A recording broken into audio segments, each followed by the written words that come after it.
미합중국의 건국자들이 1776년 7월 4일 독립선언문에 서명했을 때 그들은 무언가가 빠진 듯한 느낌을 받았습니다. 그들은 방금 새로운 국가의 독립을 공고히 했습니다. 그러니 이제는 좋은 로고가 필요했던 것입니다. 물론 그들은 그것을 로고라고 부르지는 않았습니다. 그들은 국세에 대해 이야기했던 것입니다. 국세는 미국이 상징하는 모든 것의 시각적 표식이 될 것이며 서로 다른 관점을 가진 13개의 식민지가 하나의 국가로 모였다는 것을 표현할 것입니다. 그다지 알려지지 않은 정치인 찰스 톰슨이 디자인을 감독하는 임무를 맡았습니다. 우선 그는 동료인 벤자민 프랭클린, 토마스 제퍼슨 및 존 아담스에게 몇 가지 아이디어를 내도록 했습니다. 그러나 결과가 만족할 만하지 않자 톰슨은 여러 위원회를 구성하고 자문가들을 포함한 후 아이디어를 새로 짜냈습니다. 새로운 팀들은 모두가 동의할 때까지 계속해서 디자인에 무언가를 추가했습니다. 6년 후인 1782년 6월 20일, 미국 의회는 마침내 미국의 국세 디자인을 승인했습니다. 대머리 독수리, 13개 식민지를 나타내는 13개의 별, 그리고 많은 것 중 하나라는 뜻의 이 플러리버스 언엄이라는 모토가 눈에 띄었습니다. 이 디자인은 미국은 물론 국세 자체가 만들어지는 과정을 반영했습니다. 즉, 다양한 아이디어를 가져와 하나의 목표 아래에서 통합한 독립적인 행위자들을 통해 이루어졌다는 것 말입니다. 통합을 의미하는 이 별자리 사고방식은 미국의 본연의 정신을 대변합니다. 19세기 초 프랑스인 알렉시 드 토크빌이 미국에 왔을 때 그는 모든 연령대, 모든 조건, 모든 마음이 통합된 미국인이라는 사실에 매료되었습니다. 그러나 실제 국세는 양면으로 되어 있어서 다른 쪽에는 피라미드와 함께 시대의 새로운 질서를 의미하는 노버스 오도 세클로럼이라는 모토가 있습니다. 이 두 번째 면은 첫 번째 면과 함께 설계되었지만 루즈벨트 대통령이 1930년대에 재발견할 때까지는 사용되지 않았습니다. 루즈벨트 대통령에게 피라미드는 새로운 미국을 의미했습니다. 즉, 피라미드는 계층적 구조의 권력을 상징하며 안정성, 권위 및 권력의 통합을 의미했습니다. 루즈벨트 대통령은 새로운 $1 지폐에 피라미드를 추가하기 원했습니다. 별자리 기호 바로 옆에 말이죠. 그는 피라미드를 먼저 넣으라고 적은 디자인팀에게 넘겨줄 메모를 가지고 있었습니다. 이것은 통합에서 계층으로의 변화를 암시했으며 미국인들의 사고방식에 중대한 변화를 가져오게 됨을 시사했습니다. 피라미드형 권력 구조와 별자리형 권력 구조의 차이점은 무엇일까요? 피라미드에서는 힘이 꼭대기에서 통합됩니다. 사람들은 자신의 일에 따라 계층적으로 순위가 매겨지며 그 위치에 맞는 기능을 수행해야 합니다. 정상에 있는 리더가 모든 중요한 결정을 내리면 그 위치에서 아래로 가면서 일이 진행됩니다. 이것은 사업이나 조직을 운영할 때 발생하는 불확실성을 제거합니다. 모든 사람들은 자신의 위치에서 항상 무엇을 해야 하는지 알고 있기 때문입니다. 그러나 그렇기 때문에 이 구조는 유연성이나 새로운 아이디어 또는 자발적인 시너지 효과를 위한 여지를 남겨두지 않습니다. 오늘날의 사회는 피라미드 사고방식을 완전히 수용했습니다. 이것은 계층 구조를 고수함으로써 불확실성으로부터 자신을 보호하고자 노력한 결과로 나타난 방식입니다. 우리는 리더가 결정을 내리는 강력한 개인을 의미한다고 믿고 있습니다. 그리고 기업은 집단이 아닌 개인의 성취에 대해 보상합니다. 그러나 피라미드 사고방식이 우리 삶에 만연해 있는 동안에도 많은 사람들은 더 많은 공동체와 창의성을 허용하는 일의 방식을 갈망하고 있었습니다. 우리는 피라미드와는 다른 방식으로 일을 했던 적이 있습니다. 별자리 사고방식에서의 힘은 계속해서 진화하는 네트워크를 통해 분배됩니다. 사람들은 독립적으로 일하지만 공통의 목표, 즉 그들이 형성하고자 하는 같은 목표를 향해 있습니다. 여기에도 리더의 자리가 있지만 정상에만 힘을 축적하지는 않습니다. 대신 그들은 힘을 공유합니다. 이는 별자리들이 많은 작은 행동을 통해 큰 일을 성취할 수 있도록 해줍니다. 위키피디아라는 한 가지 예를 볼까요? 백과사전들은 24권짜리 영국 대백과처럼 전 세계 곳곳의 선반에서 먼지에 쌓여 있었습니다. 그러던 중 인터넷이 등장했고 마이크로소프트는 이 사전을 엔카르타라는 새로운 디지털 백과사전으로 대체했습니다. 그러나 엔카르타 역시 오랫동안 잊혀지게 되었습니다. 왜냐하면 엔카르타도 영국 대백과와 동일한 방식으로 기능했기 때문입니다. 대백과 사전의 힘은 내용을 작성한 전문가들과 함께 꼭대기층에 갇혀버렸습니다. 게다가 사전의 내용은 편집 속도뿐 아니라 변경사항을 반영하는 속도도 느렸습니다. 위키피디아의 설립자 지미 웨일스는 처음에는 이와 비슷한 일을 하려고 했습니다. 그러나 동료인 레리 생어는 그와 생각이 달랐습니다. 위키라는 새로운 기술이 있으니 그 새로운 기술을 통해 사람들이 공동으로 문서를 작성하고 편집할 수 있을 거라고 생각했던 것입니다. 레리는 이 위키라는 기술을 이용하여 사람들이 자신의 지식을 공유하고 서로의 글을 증명하는 커뮤니티를 구축하면 좋을 거라고 생각했습니다. 위키피디아는 그렇게 탄생했습니다. 그리고 2021년 현재에는 영어로만 600만 개 이상의 항목을 가지고 있습니다. 별자리 사고방식이 인간에게 가장 큰 지식 플랫폼을 구축하게 만든 것입니다. 2005년 작고한 피터 드러커는 리더십과 경영에 있어 많은 분야를 개척했으며 고금을 막론하여 위대한 사업가의 스승으로 존경받습니다. 그러나 대부분의 사람들은 그에게도 스승이 있다는 사실을 모릅니다. 그 스승은 바로 메리 파커 폴렛입니다. 메리는 1868년 보스턴 근처에서 태어났습니다. 그녀는 고등학교 때부터 지식과 권력이 사회에 분배되는 방식에 매료되었으며 여성으로서 이러한 권력 구조의 바닥에서 자신을 발견하곤 했습니다. 하버드에 어렵게 특별 장학금을 받고 입학한 그녀는 심리학의 아버지라 칭하는 윌리엄 제임스에게서 수학했습니다.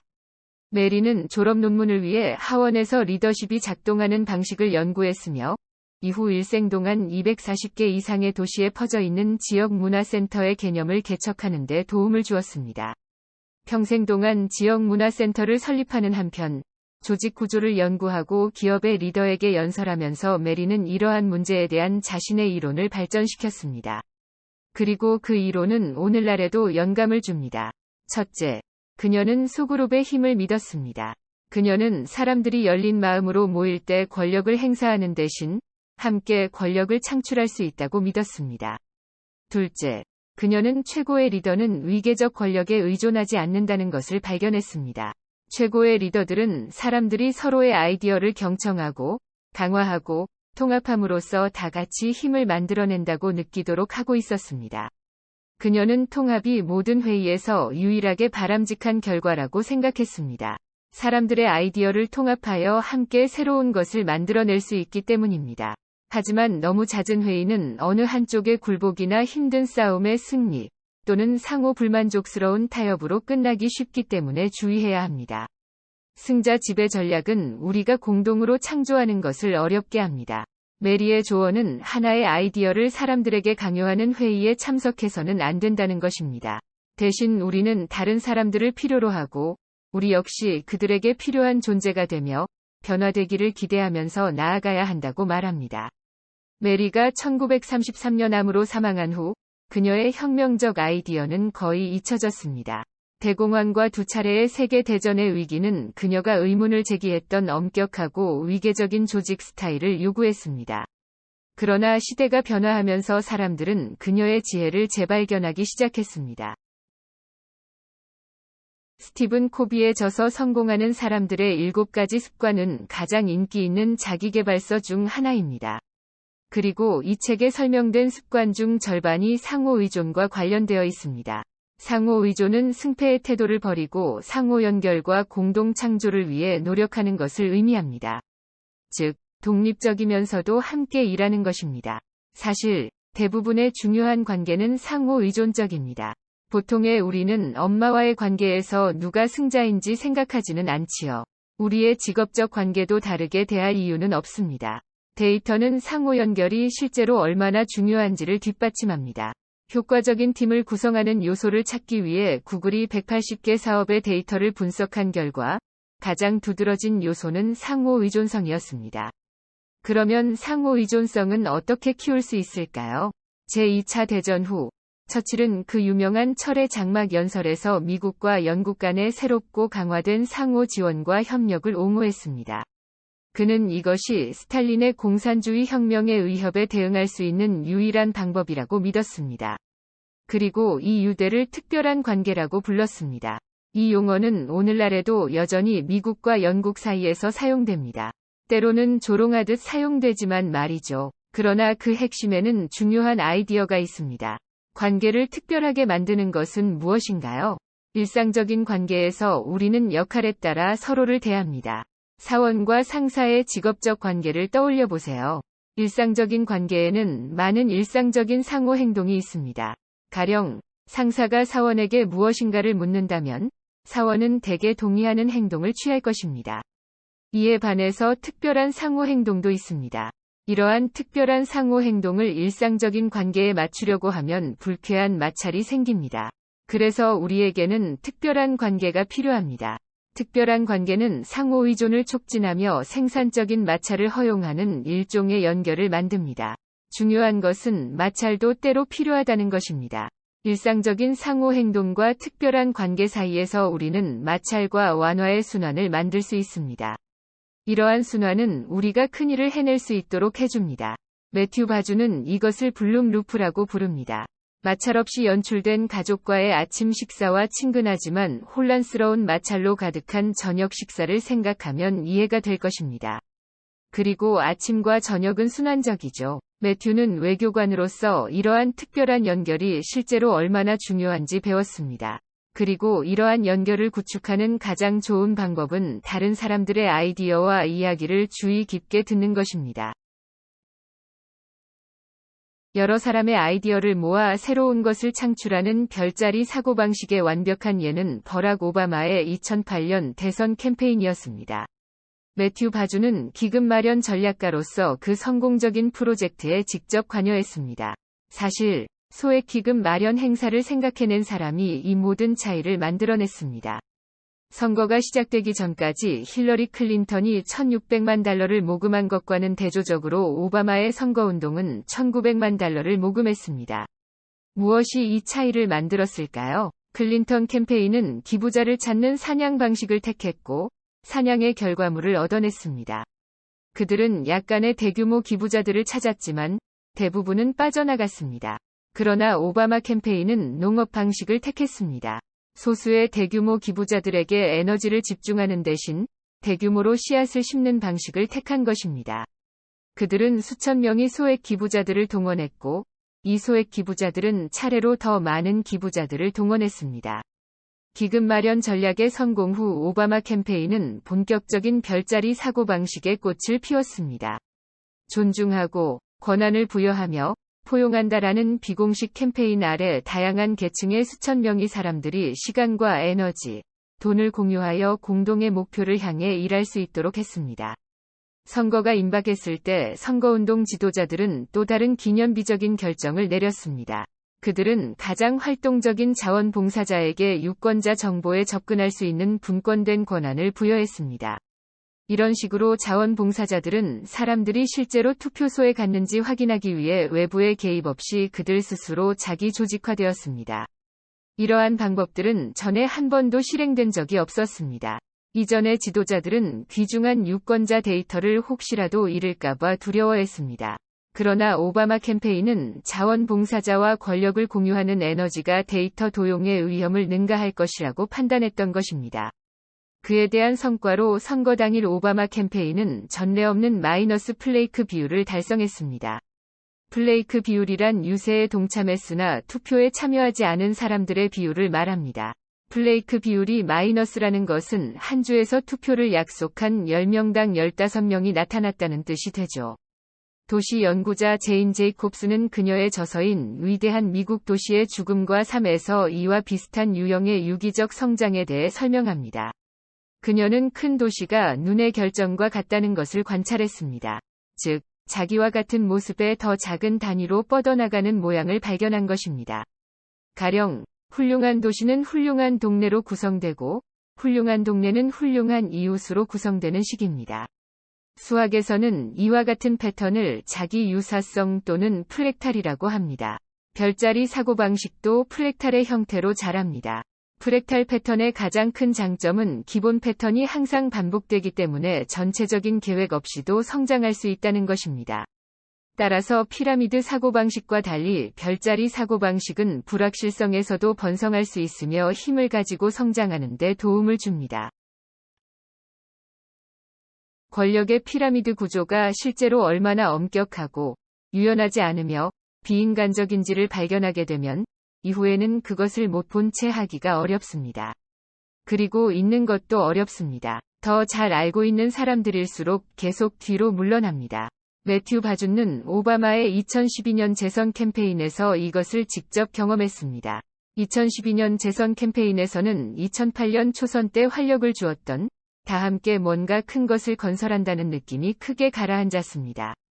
왜일까요? 재선 캠페인은 오바마를 둘러싸고 있는 단체적인 움직임보다는 한 사람으로서의 오바마에 더 초점을 맞췄습니다. 그리고 초선 때의 비공식 슬로건이었던 존중하고 권한을 부여하며 포용한다의 한 단어를 추가하여 존중하고 권한을 부여하며 포용하고 승리한다가 슬로건이 되었습니다. 초선 때와는 달리 권력의 피라미드 구조가 이면에 있었던 것입니다. 대학 졸업식에서의 졸업 연설은 우리 사회가 가치 있게 여기는 것에 대한 좋은 지표입니다. 미국 라디오 방송국 NPR은 최근 350개의 졸업 연설을 비교하여 가장 많이 쓰이는 주제를 찾았는데 그중 상위 5개 안에 포기하지 마라, 실패를 포용하라, 열심히 일하라가 있었습니다. 눈치채셨나요? 이 모든 조언은 한 사람만을 대상으로 하고 있습니다. 그러나 현실 세계에서 우리는 거의 혼자 일하지 않습니다. 우리는 다양한 배경을 가진 사람들과 함께 큰 테이블에 앉아 함께 일할 수 있는 방법을 찾아야 합니다. 이는 복잡성과 불확실성이 증가하는 세상에서 점점 더 중요해지고 있습니다. 이 세상은 우리의 생각과 조직의 유연성을 요구하고 있는 것입니다. 이를 위해 우리는 좋은 리더십이 무엇을 의미하는지를 재정의해야 할 것입니다. 최근의 연구들은 세계 최고의 기업 리더들이 매우 겸손하고 심지어는 수줍은 성격임을 암시합니다. 그러나 그들에게는 또 다른 공통점이 있었습니다. 그들은 그룹의 성취에 강한 동기를 부여받으며 모두가 함께 성공할 수 있는 공간을 만듭니다. 졸업 연설의 주제로 다시 돌아가 봅시다. 우리는 피라미드 사고방식 대신 여러 사람의 아이디어를 모아 새로운 것을 창출하는 별자리 사고방식으로 졸업 연설의 주제를 정할 수 있습니다. 예를 들어, 포기하지 말라는 힘을 포기하라, 모두를 위해 더 많이 만들 수 있도록 이라는 주제로 바꿀 수 있습니다. 실패를 포용하라는 불확실성을 포용하라가 될 수 있습니다. 그리고 열심히 일하라는 힘든 일을 함께 헤쳐나가자로 바꿀 수 있을 것입니다. 아니면 영국에서 있었던 질의응답 시간에 당시 오바마가 한 젊은 여성에게 했던 조언을 따르는 것도 좋습니다. 그 여성은 세상에 긍정적인 변화를 만들기 위해 무엇을 할 수 있는지를 물었고, 오바마의 조언은 다른 사람들에게서 힘을 보도록 하라였습니다.